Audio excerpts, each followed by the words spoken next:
வணக்கம் நட்புக்களே. இப்போது குளிர்காலமாக இருக்குது. எல்லாருக்கும் சளி பிடிச்ச மாதிரி தொண்டை கரகரப்பு எல்லாருக்கும்.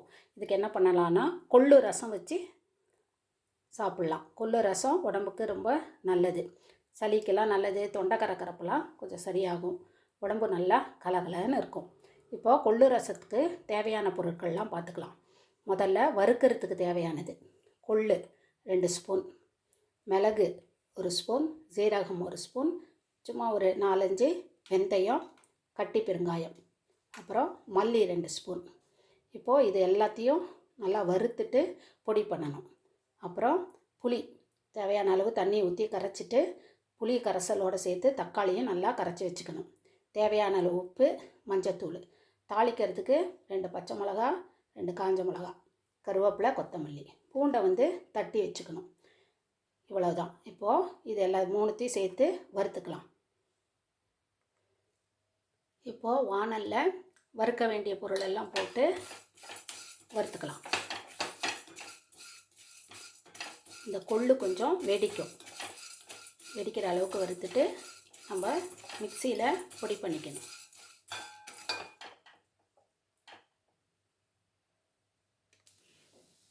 இப்போ நல்லா வெடிக்குது பாருங்கள். இது நல்லா வெடித்ததும் ரொம்ப கருகக்கூடாது. நல்லா வெடித்ததும் அடுப்பை ஆஃப் பண்ணிவிட்டு ஆற வச்சு மிக்சியில் போட்டு எடுத்துகிட்டு வந்துடலாம். இப்போது இதை மிக்சியில் பொடி பண்ணிட்டோம். இப்போது பூண்டை தட்டி வச்சுக்கலாம். இப்போ பூண்டு தட்டியாச்சு. இப்போ அடுப்பு பற்ற வச்சு நான் இன்றைக்கி குட்டி சட்டி பானையில் ரசம் வைக்கிறேன். கொஞ்சமாக எண்ணெய் ஊற்றிக்கலாம்.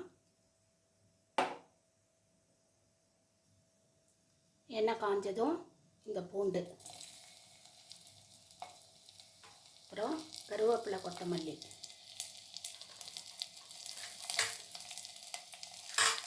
பச்சை மிளகா, காஞ்ச மிளகா,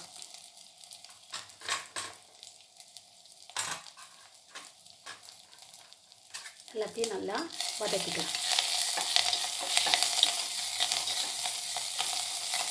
இது வதங்கிட்டே இருக்கும்போது புளி கரைசலில் நல்லா புளியை நல்லா கரைச்சிட்டு அதுலேயே தக்காளியையும் போட்டு கரைச்சிக்கலாம்.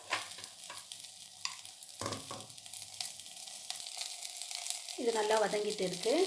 இப்போது இதுலேயே நம்ம பொடி பண்ணின பொடி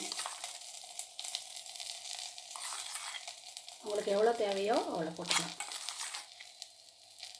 3 ஸ்பூன் போட்டுட்டேன். அதை நல்லா ஒரு கலக்கிட்டு நம்ம தக்காளி, புளி, மஞ்சத்தூள், உப்பு எல்லாம் போட்டு இதை கரைச்சி வச்சுருக்கோம். இந்த கரைசலை இதில் ஊற்றிடலாம்.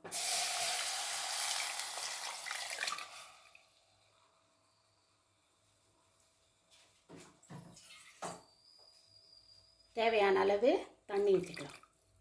இப்போ இது ஸ்லோலியே கொதிக்கணும். அப்போ தான் அந்த கொள்ளுவோட சாறு எல்லாம் நல்லா இறங்கும்.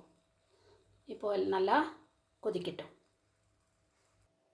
இந்த மாதிரி பொங்கி வரும்போது ஆஃப் பண்ணிடணும்.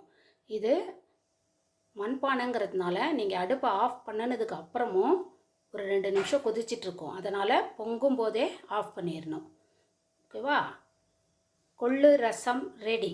இதே போல் நீங்களும் செஞ்சு பார்த்து உங்களின் கருத்துக்களை சொல்லுங்கள். நன்றி, வணக்கம்.